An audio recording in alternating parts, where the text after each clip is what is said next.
The second round of playtest was much more about refining my game. I had achieved my goal of more player interaction and had successfully introduced a strategy element. I got feedback on a few things. First, there was a problem with tied dice, if they both roll the same highest number.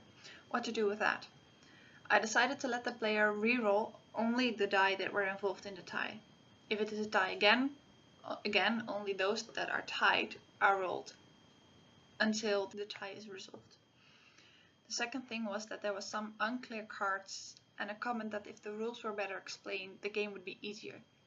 I therefore focused on making the cards clearer and making a good booklet with explanation of the game. The last thing was that it was sometimes unclear who went first and in what order things should be done in the game. This was the hardest problem to solve. The drawing of the cards is still done simultaneously, but I let the players who put the cards they were playing upside down so that there is no disadvantage for the person who puts the cards down first. The die round, however, needed an order. Eventually I got a tip of using the method Settlers of Catan use.